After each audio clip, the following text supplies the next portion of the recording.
Anak buah sapa iki? Anak buah Betari Durga. Iki kawulane Durga. Wah, setan ratatanan ke. Mangkelake ora. Aduh.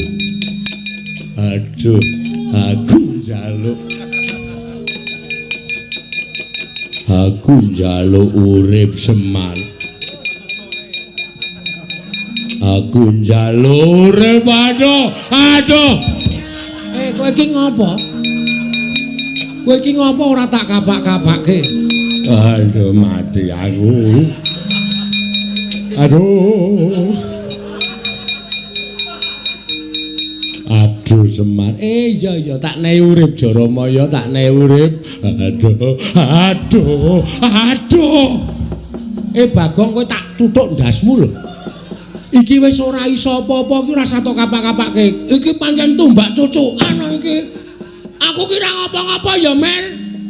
Ki meng tengok nang kene kok. Waduh.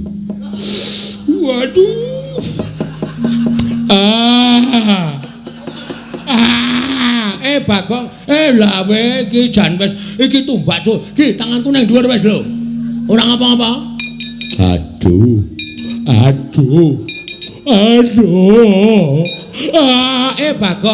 Bagong. Wah, iki apa kepidak kok? Tak kira nek lemper. Tak ngono-ngonoke kok. Apa ya nglembreh. Waduh. Piye dagelane bapakku isih payu ta? Nglembreh tak idak tak kira nek lemper gogrok. Angger tak jokke kok aduh, tak undurke aduh. Lemper kok manak iki aku. Aduh. Ayo wetenge loro lho kae Gong. Men. Atok gilik-gilik kok ya.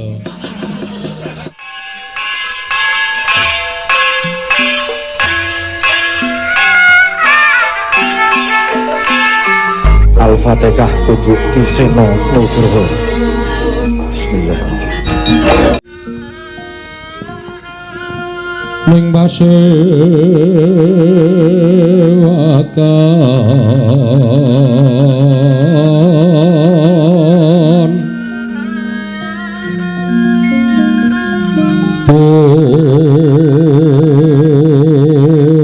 busana aneka warna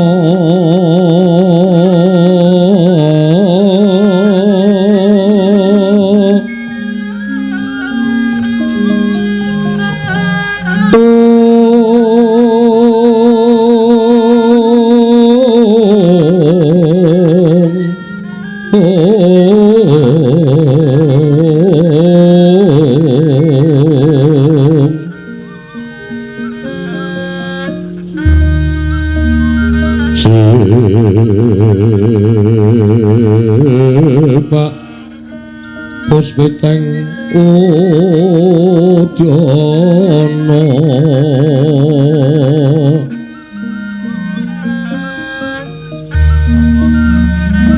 Nyang Pancrah Sarwa Rukma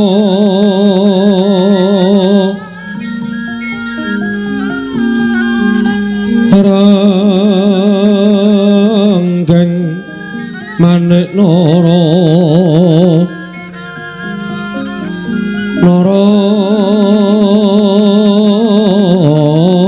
Wata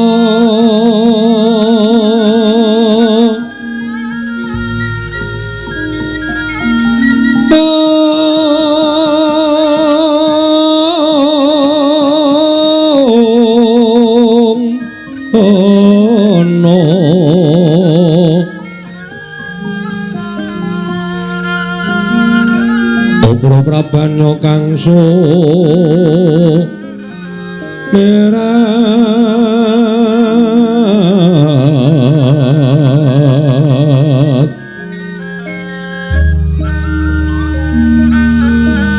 kenyaring tejo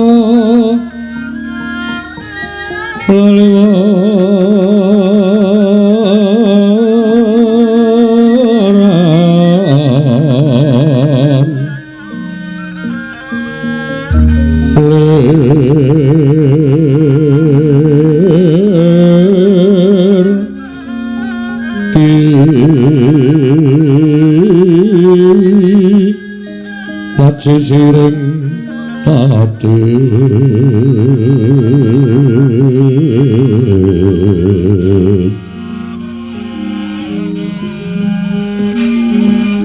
Umbo kekondo amre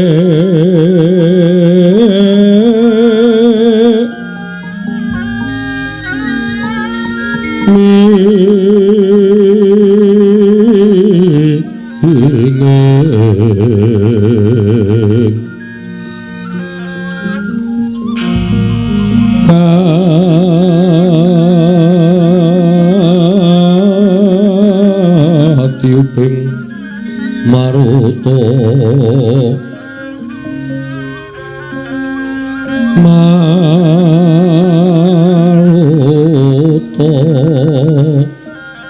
Mando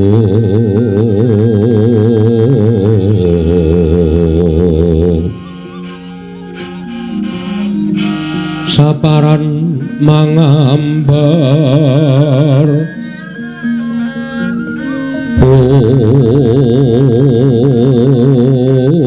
Mas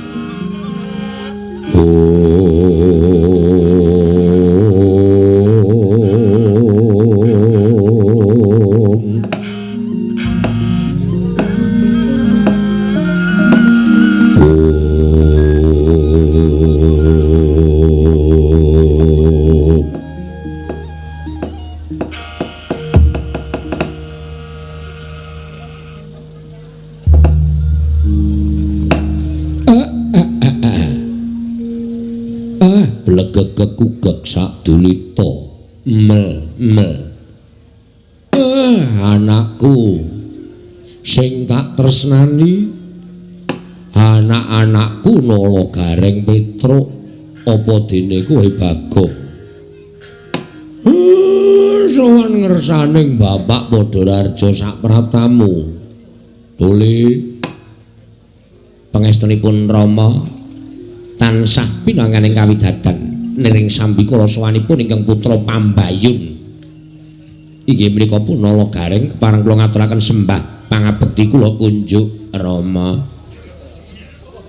tak tampa gawe gedhening atine wong tuwa ora liwat pangestune Bapak Tampanana ya tole kula pundi engko jimat paripik ndayanana ing kasantosan paring paestu paduka mawakana kabagyaning gesang kula Allah lan inggih prayogakna nggonmu ngadhep eneng pendopo pedukuhan iki Nala Gareng sampun boten kirang prayogi anggen kula ngabiyantura ngersa paduka Rama Semar Badranaya Petruk Kanthong Bolong Padhararja sak papramu Petruk Kanthong Bolong pangestunipun Rama Semar wilujeng Pak bekti kula katur nggih Pak iya tak tampa pangestune Bapak Tampanana dayanana uripmu Petruk kula cancang pucaking weni dumawahing wijang purmeketing werdaya saestu mawakana cahya nur cahya daging rakayuwanan pangestunipun Bapak dayanana gesang kula nggih Pak iya prayogakna nggonmu ngadhep sampun boten kirang prayogi anggen kula ngabiyantura ngersanipun Bapak Semar putraning sun sing tak tresnani Ndara Bagong Padhararja sak praptamu Ndara Bagong pangestune Semar lah ra tenan nering sambikala sowanku tansah pinayungan ing kawidadan pangestuku Tampanana ya Mas walik kok ora apa-apa Petruk aja mbok sengeni bocah urung ngerti tata krama iki wajib diapura prayogakna nggonmu lungguh sampun mboten kirang sekeca anggen kula ngabiyantura ngersanipun Bapak Semar Badranaya Wah gini iso basa, iso iki tok mingan. Prayogake Bagong. Nun nggih Bapak Semar, sampun boten kirang prayogi Rama. Nala Gareng, dalem Pak. Petro wonten dawuh. Bagong, piye Mir? Anane kowe tak caketke ning ngarsaning wong tuwa. Iki ana rembug sing wajibe kowe tak jak rembugan. Merga iki ngembet marang kahanan Karang Kadempel ya padukuhan kene iki. Oh nggih. Nggih. Ngestokaken dawuh kersanipun Bapak keparengipun badhe ngrembak perkawis menapa? Mong sadurunge aku miwiti rembugan iki luwih dhisik aku njaluk supaya linambaran ati ingkang sabar. Boleh? Nggih. Jaragan bab apa wae iki nek ora dirembug bebarengan mesti bakale dadine ya ora becik. Ning nek dirembug bareng-bareng antaraning aku, Gareng Petruk lan kowe Bagong. Ngengengi babakan Karang Kadempel iki kuwi luwih apik. Merga mengko bakal dadi sing luwih becik. Wong nggih ngestakaken dawuh. Rada maju leda suwan ora sandadak kaya iki jagongan antaraning wong tuwa karo anak-anak sing tak jak rembug babakan Karang Kadempel. Oh nggih ngestakaken dawuh.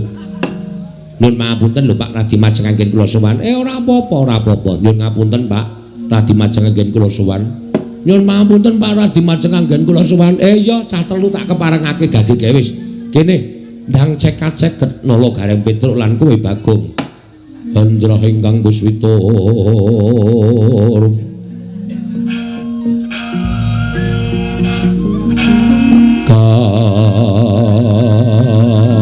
kasiliring samirana mrih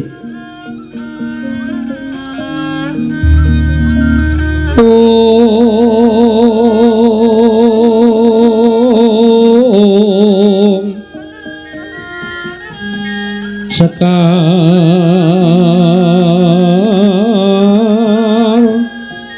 kadung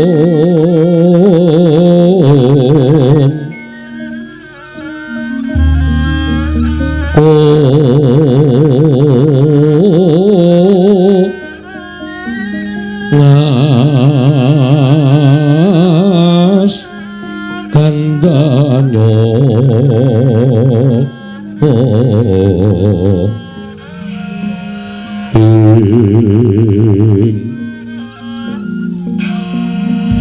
maweh raras retnaning driya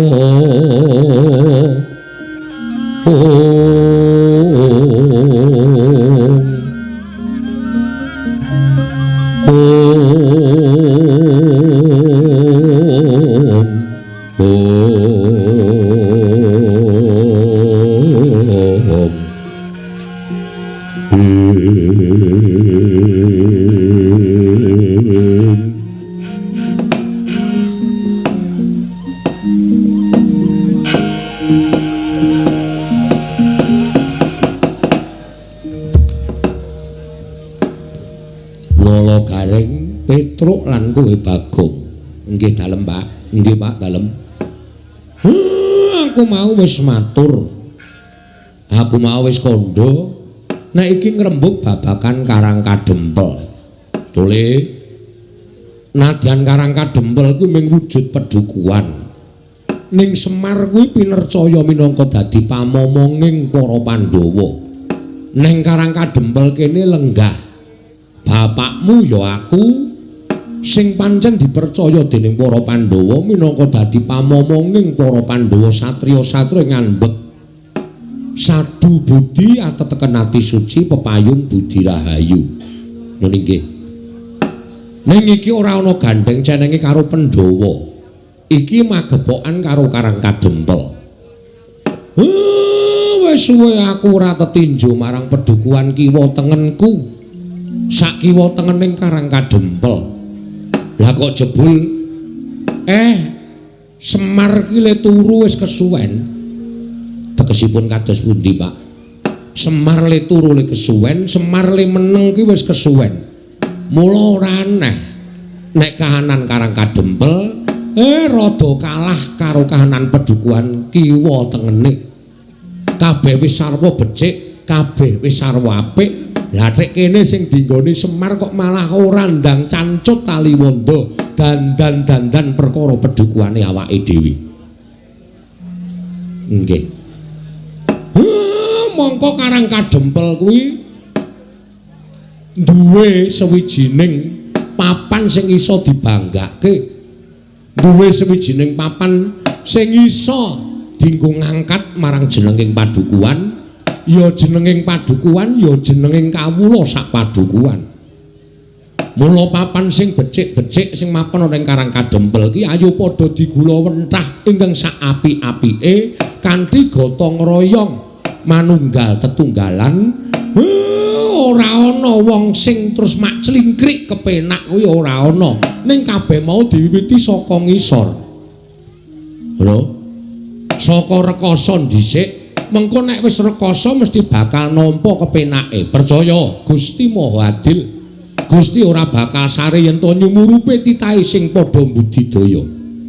Gusti ora bakal sare yen to nyumurupi titahe sing padha budidaya kanthi linambarane kelas mujudake papan sing becik, papan sing apik.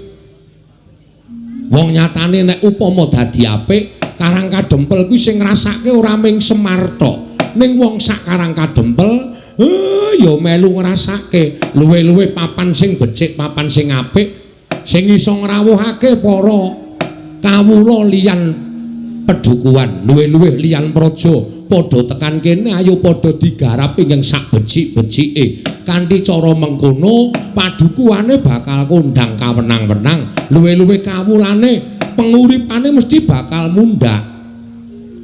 Kuwi perlu tok pikirake. Nggih. Ngoten, Pak. Ning kabeh mau nek ora linambaran sayuk rukun tetunggalan nyambut gawe bebarengan tunggal cipta rasa karsa lan karyane ora bakal dadi manunggalake wong pirang-pirang kuwi pancen angel ning nek mboko sithik mesti suwe-suwe dadine akeh. Percaya karo Semar. Nggih. Kula nggih sampun boten kirang-kirang, Pak. Nyatanipun sedaya tasih kathah bedaning pemanggih. Lah, kuwi kudu didadekke siji penemu kaya mengkono mau. Lho. Ya ra. Karang Kadempel kuwi duwe papan wisata kang aran Koringakasa. Koringakasa ki apa to? Koringakasa iki kok goblok kabeh. Koringakasa ki pintu langit. No? Karang Kadempel ki duwe pintu langit. Lah iya. Lah Bagong malah tanggap kiwa tengene wis padang kencar-kencar tek kene ijik peteng. Apa ora duwe niat didandani? Aja gantungke karo wong liya ning iki kudu gumregah, kudu ndudut marang semangate dhewe supaya papan iki luwih becik tinimbangane papan-papan liyane. Nek ora disranani kanthi nyambut gawe bebarengan sapa sing arep dandan-dandan? Iki aset Karang Kadempel. Nek nganti Karang Kadempel iki Koringakasa iki iso becik, papan-papan iso padang kencar-kencar, pulu wetune para kawula iso mundhak. Contoh, padha buka warung, padha buka nggon sing iso dienggo ngaso lan sak piturute. Nggih. Ngoten nggih, Pak.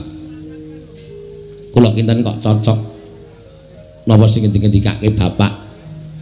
Nek mung gumantung karo sing neng dhuwur ora bakal iso kelakon. Nek ora aja diwiwiti duwe dhisik, sing dhuwur iki bakale mbantu. Ngono. Ning sing utama kawula Karang Kadempel. Nek kawula Karang Kadempel padha gumregah rasane ayo iki nggone dhewe, padha diresiki, padha didandani. Iki pelatarane awake dhewe, padha didandani, padha diresiki, padha diapik-apik. Papan sing reja, papan sing apik iki mesti nek do mapan do jenak. Nek do lenggah do kepenak. Nggih. Mula dina iki aku ngejak karo Nala Gareng Petruk lan kowe Bagong. supaya dandan-dandan karang kadempel iki to le. Aja ngaso, aja turu ning ndang tangi, ndang gumregah, ndang cancut taliwondo. Nek iso ngungkuli karo liya-liyane. Papan liya-liyane iki tumrap aku dianggep persaingan. Sapa sing luwih apik ya kuwi ingkang iso nekake para pelancong. Semar omongane terus ngawur. Nek ra ngono, nek ndi kok ming lakon Bagong Duta ndase atos. Nek ora tak gawe ngene iki, lek ku omong wis jeleh ngantian. Kowe serik ya Mir nek aku ngerol. Kowe iri ya. Ora perkara iri. Aku piyayi wis nonton Bagong Duta wis jutaan lho, Gong. Ora mung nang Indonesia to, luar negeri iki nganti apal kabeh. Mula iki kudu digawe sanggit liyane, ngono lho. Digawe cerita liyane ning tetep kowe engko dadi duta. Aku tetep ngerol. Gleleng iki. Heeh, ning mengko nek jam 3 bubar. Ayo engko nek jam-jam 12 jam 11 kae. Oh ya siap. Pokoke kowe nang kene tenang wae, heeh. Ha. Mula nala Gareng Petruk Bagong sing dadi pengarepe, Gareng sing dadi ketua RT, Petruk sing dadi pengareping RW. Bagong saiki dadi apa? Ketua pemuda. Waduh, ketua pemuda kok nglek. Wah, penting lho. Cagak tuaing negara, cagak tuaing desa, cagak tuaing pedukuhan ki nek ora nom-nom, ora ana nom-noman, ora bakal jalan. Nah, saiki kewajibanmu nglumpukke para wiranom kuwi supaya sadar, supaya eling yen to papan kene iki no papan sing kudu digula mentah lan kudu diapik-apik supaya iso meningkatkan taraf hidup masyarakat. Oke, sesuk tak kone rapat. Wis beres. Ku bar rapat tuku anggur. Ya. Aku ngrusak pikirane wong enom jenengane ora. Kowe iki diangeten kok, Gong. Aku karang saiki mbok, kok ngono kuwi angel dilangi. Heeh. Aku nganti susah ngadepi cah nom-nom kuwi jan. Saiki ora ning nggon peteng, Truk. Oh. Kuburane nggo mendem saiki. Kuburan. Heeh. Mosok kuburan kok nggo mendem nek kualat lho. Lho, maksudnya nek kuburan nggo mendem mayit. Oh iya ya. Oh ya pinter kowe ya. Omongane mendem mayit ya bener. Di lumpukke wiranem Bagong. Nggih Pak, siap mengke kula kandhanane supaya cancut gumregut. Nek mboten sing nom-nom sinten malih? Sing tuwa duwe pengalaman, sing enom duwe kepinteran. Pengalaman campur kepinteran mesti bakal dadine apik. Ha, kuwi wajib kaya ngono kuwi. Aja lali taren karo sing sepuh, aja lali taren karo sing tuwa. Sing tuwa ya ngurmati karo bocah. Aja sok ngonekke bocah ngertimu apa. Tembung kaya ngono kuwi dilangi. Saiki cah saiki wis pinter-pinter. Ning bocah pinter aja ninggal pengalamane wong tuwa. Wong tuwa aja ninggal kepinterane bocah. Nek loro-lorone padha ngajeni, loro-lorone padha ngrumangsani, pinter karo pengalaman kuwi iso mujudake papan sing becik, papan sing apik nala Gareng Petruk lan kowe Bagong.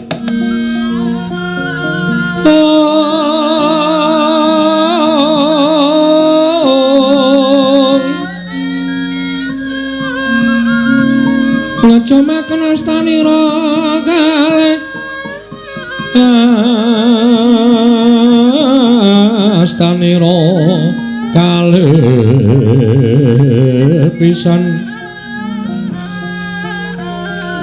yen ngandika magawe obranta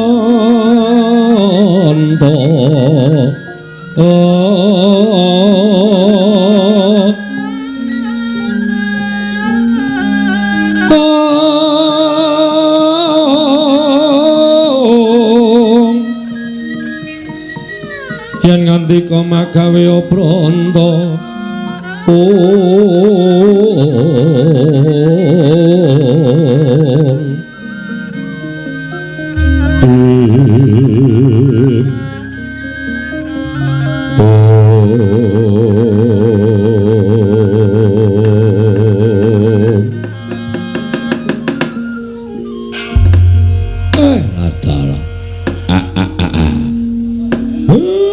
gawe kaget ngantos tratapan ati kula sedaya kawula padukuhan sami alok enten priyagung rawuh. Lah kok malah menika ndara-ndara kula lancur-lancur Pandhawa. Ndara Antasena kula ngaturaken bekti kula kunjung nggih Den. Ya kek Kakek Semar ndak tampa. Ngaturke bekti karo aku tiba padha-padha. Pamujiku katur ya kek. Nggih kula tampi. Ndadosaken bingah raos sing manah. Ndara Gatotkaca wilujeng Den. Ya. Kiai Semar Slamet Prabaku. Aku ngaturake sembahku katur. Kok ngawawahi adat. Kula niki ming batur, kula niki ming Panakawan nek sampeyan ngaturke bekti karo Semar. Mengke kula kuwalat. Ora, Kiai. Sembahku tampanono. Nggih kula tampit dawah sami-sami. Ndara Antarja wilujeng Den. Iya, Kiai Semar Slamet tekaku. Aku ngaturke basaku katur ya Kiai Semar. Nggih, kula tampi. Nala Gareng Petruk Bagong. Ndaramu padha rawuh. Ngaturna bekti karo bendaramu. Ndara Antasena bekti kula nggih Den. Nala Gareng tak tampa reng. Pangestuku Tampanono. Kula pundi nggo jimat Ndara Gatotkaca bekti kula nggih Den. Yo Nala Gareng pangestuku Tampanono. Nun nggih Ndara Antarja bekti kula nggih Ndara. Yo Nala Gareng tak tampa. Pangestuku Tampanono. Nun nggih. Ayo truk urut. Ya. Ndara Antasena bekti kula. Ya truk tak tampa. Pangestuku ya truk nggih. Ndara Gatotkaca bekti kula. Ya Petruk tak tampa. Pangestuku Tampanono. Ndara Antarja bekti kula nggih Den. Ya Petruk tak tampa. Pangestuku Tampanono. Nggih. Ya Kong.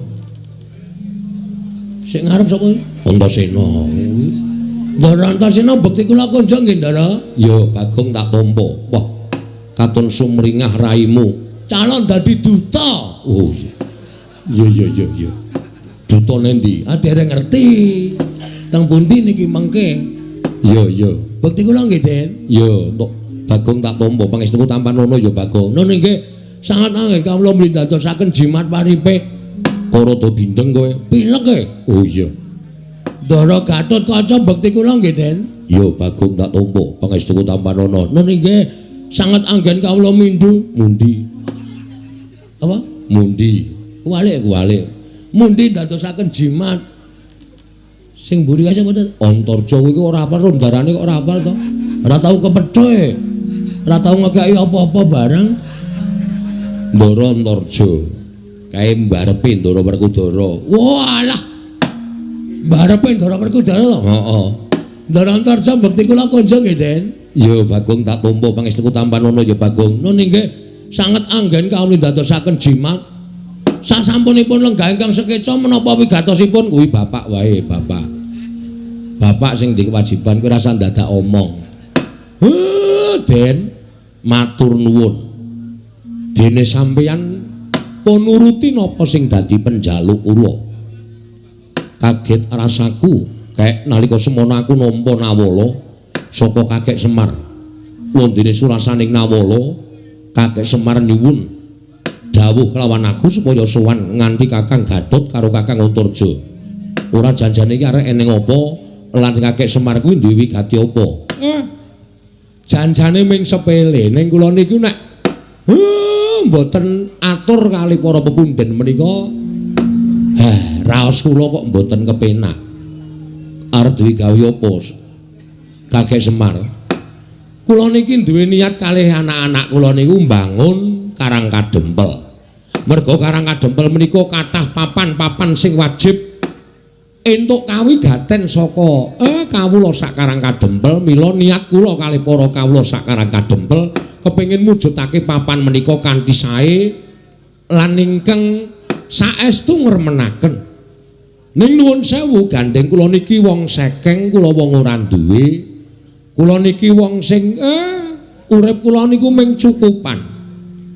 Bebasan gegeden nempyak kurang sagak, kakehan gluduk kurang udan.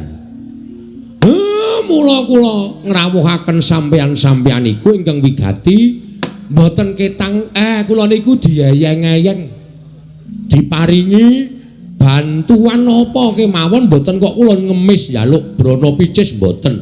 Ning wajibe diarahke utawa digenahke, dipernahke sampun ngantos tumpang sok mangkinipun supados papan menika dados kanthi sae Ndara.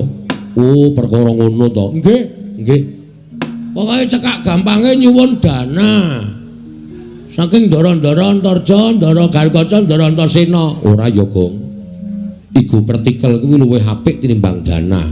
Nek dana kuwi ndang entek, ya nek dicake apik, nek kecake ora apik ya bakal entek. Ning igu partikel pikiran kuwi luwih berharga tinimbangane dana Prabaya. Welo. Ora nggo dana, ora sah. Danane saka awake dhewe. Awak dhewe kudu wani geteh sikik. Ngono. Kudu wani berdarah-darah sik. Lho. Ana tetembungan berakit-rakit ke hulu, berenang-renang ke tepian. Oh, bersakit-sakit dhisik, bersenang-senang kemudian. Lara lopo dilakoni. Engko kepenake dirasake bareng. Nek aku caraku kaya ngono kuwi. Ngono. Ora ana wong mukti, ora ana wong pinter, ora ana wong sugih. Langsung dadakan sugih kuwi ora eneng, mesti budidaya. Mesti berusaha.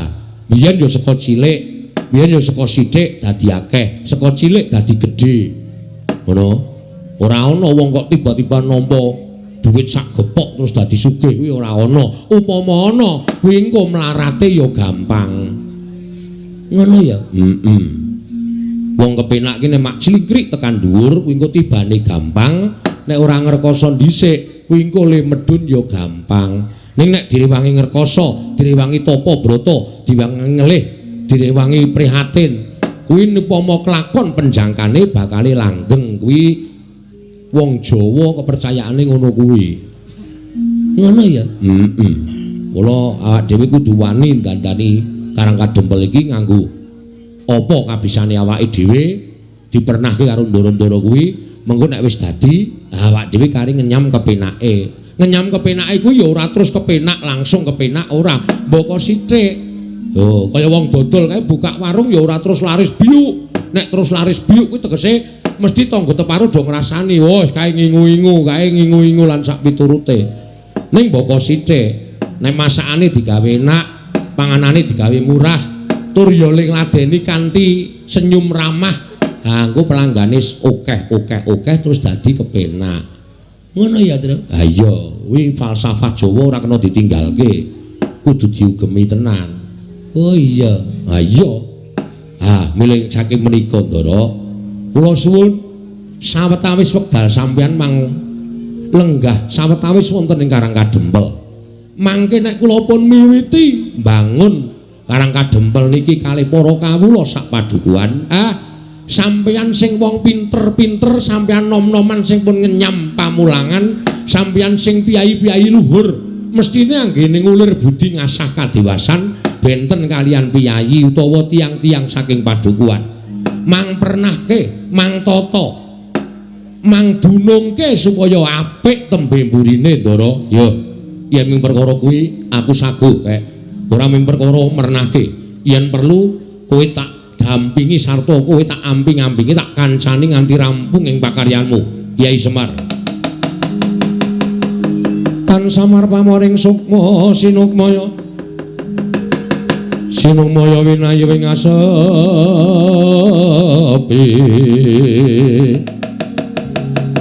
sumimpen telenging kalbu pambukaning warana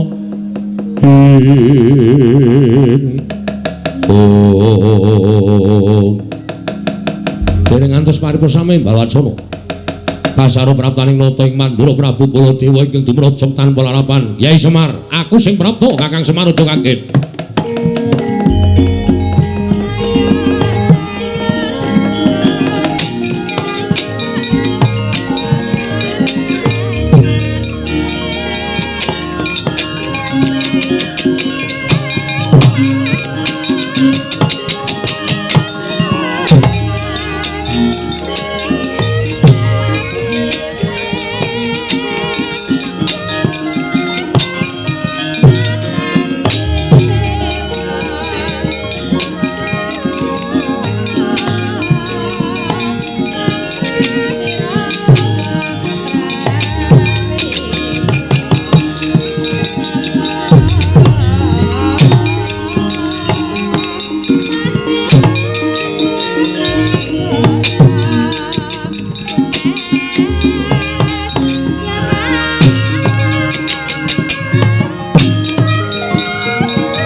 sinuwun. Damel kaget raos sing manahipun ing abdipun Semar. Tiyang Agung Baladewa. Sami wilujeng rawuhipun den. Yo. Kakang Semar tansah pinangan ing kawidadane ring sambi kula praptaku. Adoh saka rubeda. Agung aturake pudya sawaku katur ngersaning Kakang Nayantaka. Nggih, kula tampi ndadosaken jimat. Waduh, Ndara Baladewa barang rawuh, Tru. Ndara Baladewa bukti kula kunjung nggih, Den. Ndara Tiyang Agung. Ya nulung garing tak tampa pangestu Tampanono. Lan inggih sangat anggen kawula ndadosaken jimat. Sinuwun Mandura bekti kula katur nggih, Den. Ya, Petruk kantong bolong tak tampa pangestu Tampanono. Oh iya, kula pun dinggo jimat paripe. Ndara Baladewa bekti kula katur nggih, Den. Ya, Bagong. Tak tampa pangestu Tampanono, Bagong. Ini sangat kan pundi? Melu cepet iki lho. Aku nek omong cepet banget ya. Nek ra tak imbangi, aku ki biasane alon-alon e. Kono kok cepet. Iya. Wah. Semar aja kaget aku prapta ning Karang Kadempel. Nggih. Wigatosipun menapa? Jejeripun Tiyang Agung mesinipun boten perlu rawuh enten Karang Kadempel. Cukup panjenengan utusan Nayaka Mandura nimbali dhateng kula. Hadan? Supados sak mangke kula saged sowan ning kok dadak kraya-raya rawuh teng Karang Kadempel. Wigatosipun napa? Kakang Semar. Isawangen Baladewa Kakang Semar dina samengko iki nganti persasat kaya wis ora duwe pangarep-arep urip. Ngerti lamun wis ana 3 sasi iki negara Mandura ketaman pegebluk. Akeh para kawula ingkang esuk lara sore ketiwasan, sore lara esuk tekaning pati. Mongko madal saring usada. Wis ora kurang-kurang gonku ngrawake para Brahmana winasih sewa sugata miyang kula nimpuna supaya nambak rengkaning praja parandening katindakake gagar wigartan antuk karya. Nganti adeking nata Mandura Baladewa disuraki dening para kawula sak negara Mandura. Sinenggo aku sawijining ratu ingkang ora bisa paring pengayoman marang kawulaku. Waduh, Kakang Semar. Mandura geger ngendi-endi papan padha untran-untran, ngendi-endi papan padha unjuk rasa. Merga ora nrimakake nggonku ora bisa nyirep marang pagebluk ing tumama nang Praja Mandura. Salajengipun kados pundi? Nalika semana wanci ingkang tak tamtokake, aku nglakoni prihatin kanthi sarana sarinarite sesemek ron raja mula bebantal boto sarimbak. Nalika semana ana wangsiting dewa ingkang paring sasmita lawan Baladewa supaya aku sowan marang Karang Kadempel nyuwun biyantu ning Kakang Semar. Lah namung sak kula. Terus kula kenapa cobi kula badhe nyuwun priksa. Kula kadhawan menapa? Ya mung aku yen bakal bloko karo Kakang Semar iki mau, rasaku ora kepenak. Rasaku ora tekan. Ning yen to ngelingi kahanan negaraku, paripaksa aku kudu kuat lan tekan matur marang ngersaning Kakang Nayantaka. Nggih, mboten napa-napa, mboten napa-napa. Mang paring pangandikan. Nek pancen Semar kudu dadi srana waliyaning Praja Mandura nggene ketaman pegebluk, kula mboten napa-napa, mang dawuh napa kula nderek. Sampun malih to kadhawuhan minggah gunung. Nadyan kula kadhawan jegur segara, kula purun waton dados waliyanipun negara ing Mandura. Kula kadhawan beto barang ing awrat kula sagah nglampahi, kula kadhawan mlampahi ing tebih kula mboten badhe selak. Waton ndika Ndara Baladewa paring dawuh. Ning yen aku matur apa Kakang Semar ora kogel penggali luwe-luwe penggalihmu ora pingget mergo atur ing Baladewa.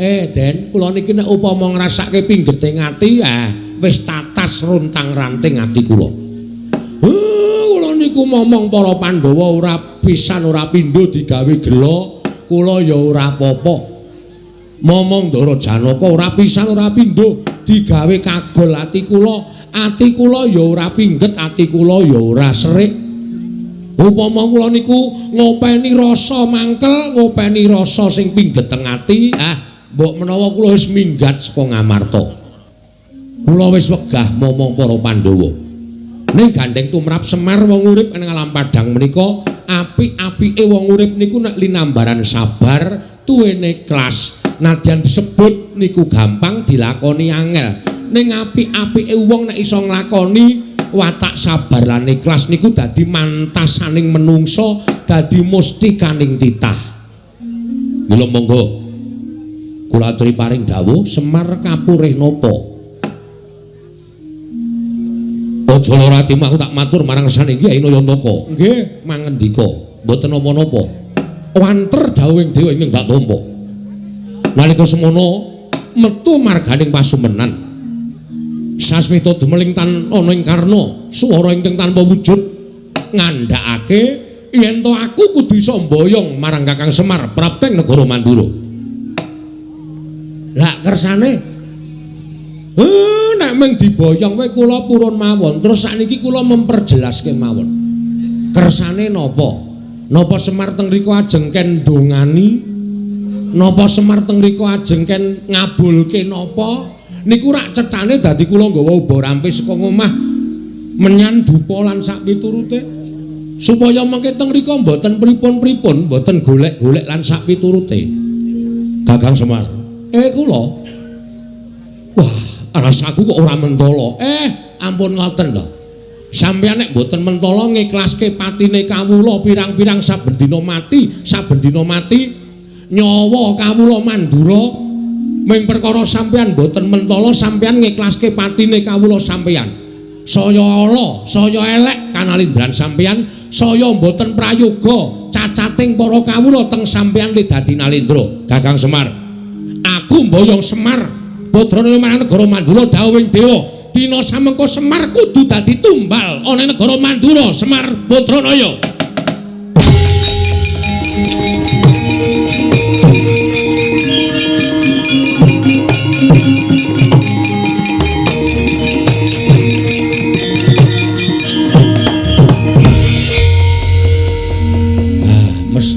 Mesti lho.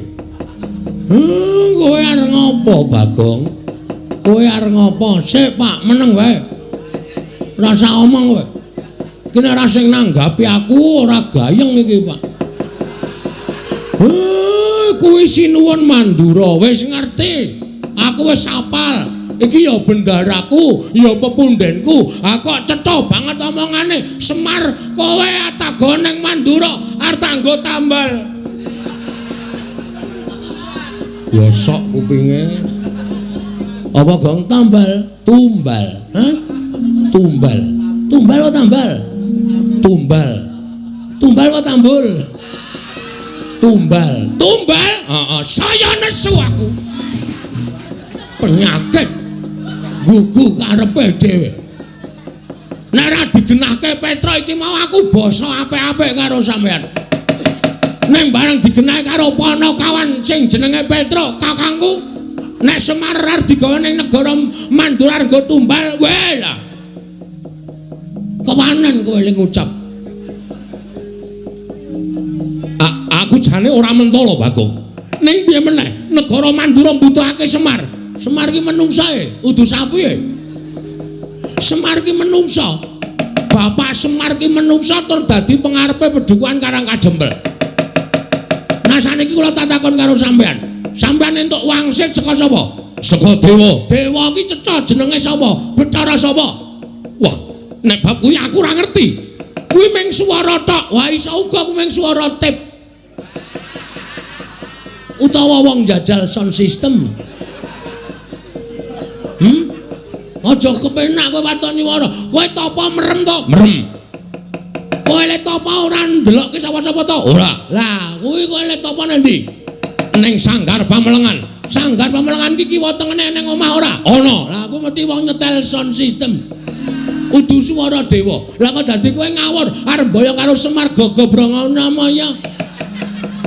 Badranaya. Nayantaka Bojogati. Duduk Manangunung. Kowe duduk Pak? Ora. Lah kok jenenge duduk Manangunung? Wis rasa cerewet kok ngono kok dak takokke ora. Goleki rondo Pak. Moh. Kok duduk Manangunung goleki rondo engko nggoro aku. Wis.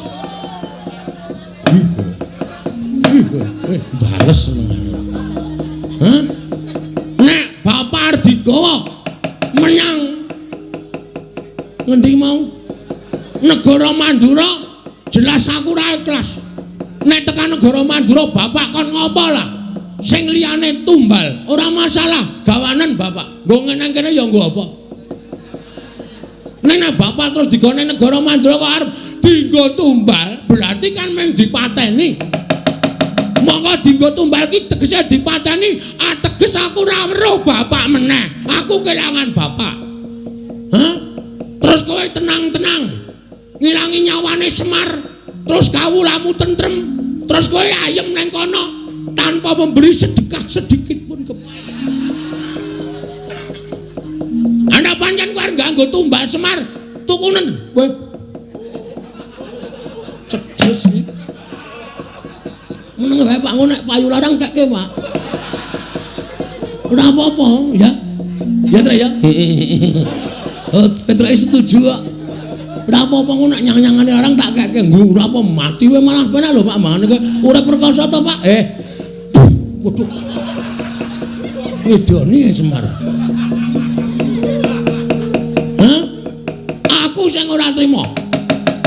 Aku ora trima. Lah aku tekan kene kudu boyong Semar. Ora iso. Ora iso boyong Semar. Kena boyong Semar.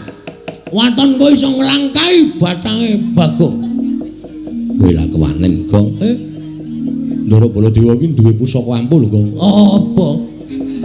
Nenggala Alugara utamake Gunung Jugruk Segara Asat.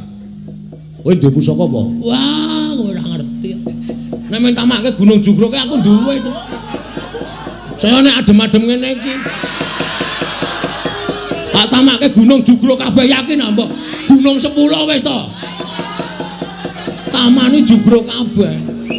Tenan aku yakin wis. Jenenge apa Mas? Ora tak duduhi jenenge. Nek ngerti duduhi bentuke ya yo. Ya ya. Lah mentuk nanti kok gawan. Oh. Gawan padake iki.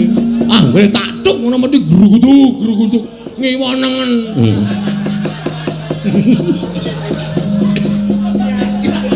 Syukur mengguk ra kowe. Nan kowe ora baen-baen. Aku ora wedi karo Baladewa ben pokoke arep boyong bapak lho aku ora entuk yakin sumpah. Nek ngono kowe mepalangi karepe Baladewa. Lho, mesti to. Genah wis wangsulan ngene kok dikira ora mepalangi. Wah, dalah. Woi. Nek meng bengok wae iso aku. Apa dume Baladewa aja. Woi, blenal, panamane jajan sekedar wae. Wani arep berarti ngono apa? Aku ya iso. Kowe aja pamer swara nang kene. Sero aku cangkeme mbok aku. Nyepelekke ora. Gong, engko ndak kriwikan dadi grojokan geguyon dadi tangisan lho, Le. Sing sabar. Terus kon piye? Alon-alon. Iki wis mulai adem lho, Truk. Kene ora disemangati ngono iki. Lho, sindane wis do grudung taplak kabeh. Iki kepiye to kok dadi loro iki jan wis. Wis. Kokean iki, Truk. Sing loro diglundungke mrana wae ta. Mesake ora. Jero banget ya ora. Aja angu-angu lho, Pras, kok mancing ngono. Kok nang koyo saka kono wae. Dikai godhong medun ora. Ngono. Kowe iki malah werna-werna. Kowe iki kok guyung apa Baladewa? Kok melu guyung apa? Aku ora ngeluconi kowe. Aku iki nesu kowe kok kowe mesam-mesem. Ora kena aku menglucu karo Petruk karo Gareng ya, Truk. Heeh. Aku dadi kowe melu guyu. Wah, panusmane jajalan. Butuhe bapakmu tak boyong itu apa ora? Nek ora entuk tak boyong aja kelakon tuh sapa kira-kira kowe kuat nadai Kiai Nenggala, Kiai Kalogoro Barat. Diar kowe. Ayo, kek pusakamu kuwi mutokke, Gong. Isih kendho e.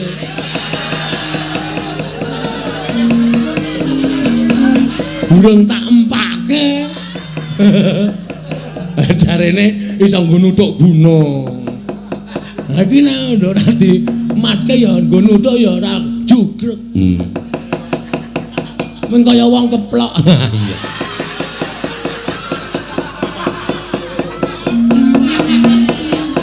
Ayo Kaki, nek pancen kewan karo Baladewa. Kaki, tantang ana Baladewa. Kowe meparangi aku ngene mbayang Semar Badranaya aja nglakon dosa Bagong. Nang endi papan ana neter Katidayan? Diteter Baladewa apa Bagong sing tekaning pati? Gong. Ngapa kok mundur? Teratapane aku. Ah terus? Oke. Isin ditonton karo Petro karo Gareng. Iwas bengok-bengok kok ora wani. Oke, nanti papane wong neter Katidayan. Bagong. Mundur. Ngapa, Pak? Mundur. Aja dipisah, Pak. Aja dipisah. Ora tak pisah, mundura. Aku wani, Pak. Ya aning mundura. Kowe ora ngerti kowe iki okol ora nganggo akal. Bapakmu iki deloken temandang ora usah bengok-bengok ning merantasi. Bapak arep gelem diboyong? Ora, ning kowe minggat to. Kandhani nyayel ora. Wah, getun aku to. Ra sida gelut getun aku. Gayamu lah. Moto penge iki ngene. Nuwun sewu. Nek sampeyan ajeng boyong kali Semar Ngawi, nggo. Kula mang boyong. Kula ikhlas didadekke tumbal teng negara Mandura mboten napa-napa. Kula manut. Yen kowe ikhlas mapana dina iki tak boyong Semar Badranaya. Monggo ndara kula kantun nderek kali sampeyan. Ucap kacarita nalika semanten. Arsamandha Kyai Semar Badranaya nenggih Sanata Prabu Baladewa.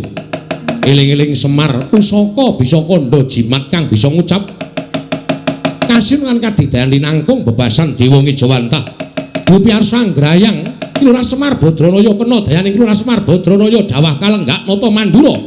Ilang sipating nata Mandura nenggih perjineman masetan kaya lumayit nenggih Sang Jaramaya.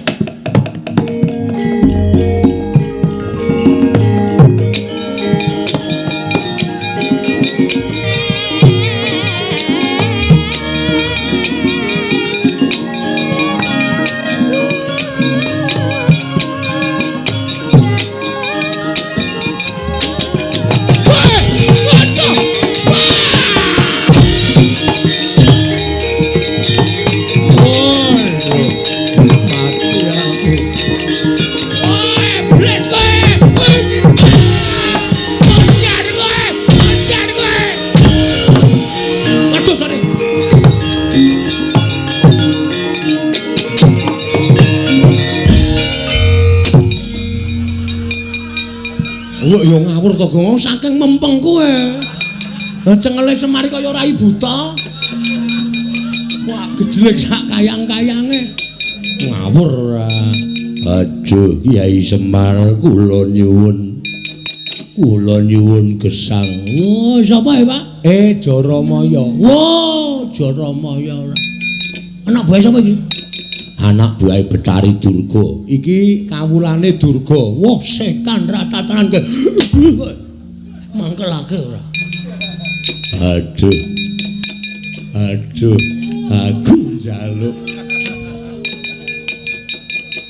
Aku njaluk urip Semar. Aku njaluk urip aduh. Kowe iki ngopo? Kowe iki ngopo ora tak kapak-kapake? Aduh mati aku. Aduh Semar. Iya tak nehi urip Jaramaya, tak nehi urip. Aduh. Bagong kowe tak tuthuk ndasmu lho. Iki wis ora iso apa-apa iki ora sato kapak-kapake. Iki pancen tumbak cucukan iki. Aku kira ngapa-ngapa ya, Mer. Ki meng tengok nang kene kok. Waduh.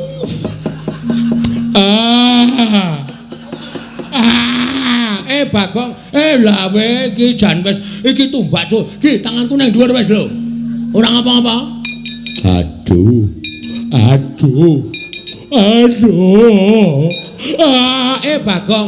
Bagong. Wah, iki apa kepidak kok? Tak kira nek lemper. Tak ngonok-ngonokke kok. Apa ya nglembreh. Waduh. Piye dagelane bapakku isih payu ta? Nglembreh tak idak tak kira nek lemper gogrok. Angger tak jokke kok aduh, tak undurke aduh. Lemper kok manak iki aku. Aduh. Ayo wetenge loro lho Gong men. Atok gilek-gilek kok ya. Karena rada rapate kok gilek ya. Ha iya. Tak pernah ke. Jaramaya. Inggih Kyai Semar. Ngapa kowe? Namung dipun utus Pandya Betari Durga. Supados saged damel karti sampika pejahipun Kakang Semar inggih Kyai Nayantaka. Durga ya ora leren-leren nggone gawe srana patine Semar.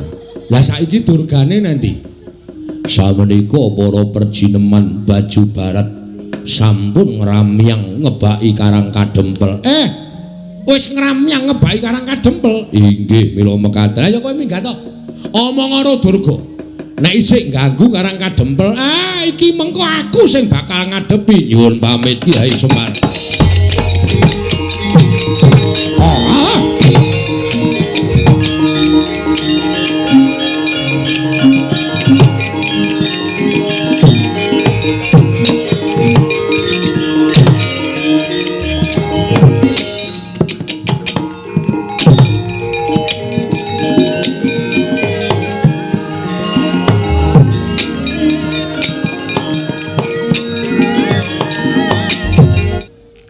Jebul leres ngendikanipun para sepuh sami nyebataken wong sing arep duwe gegayuhan kuwi cobane mesti enggal teka.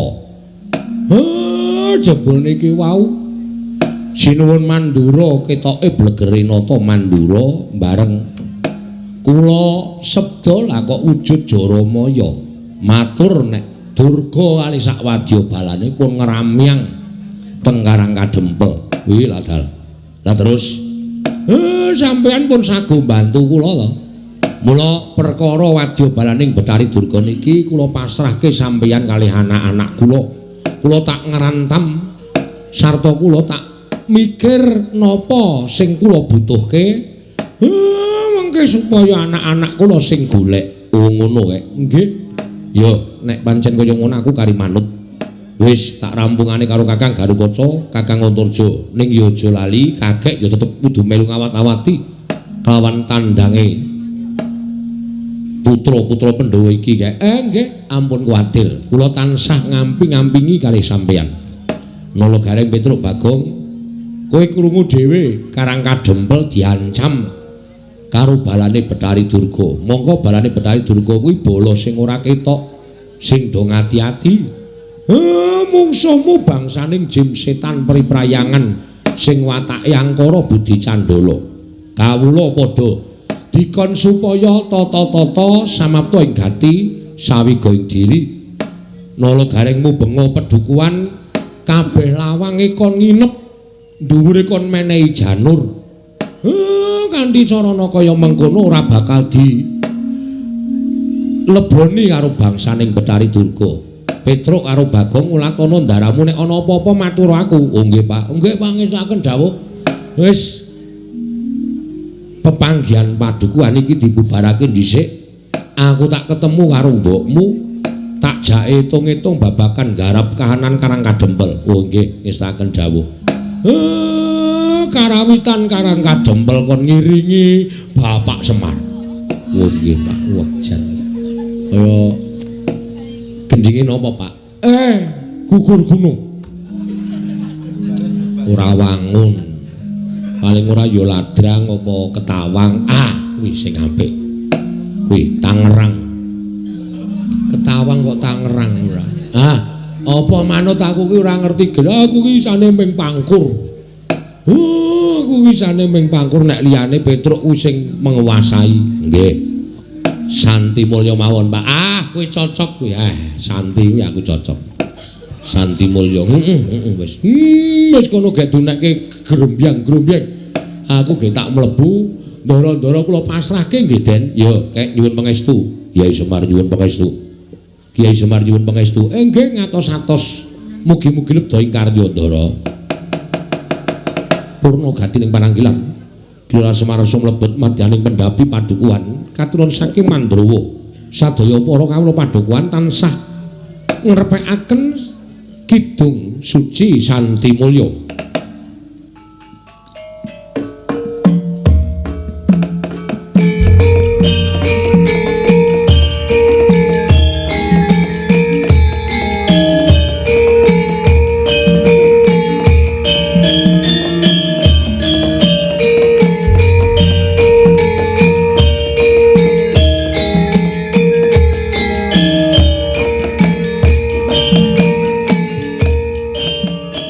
Assalamualaikum warahmatullahi wabarakatuh.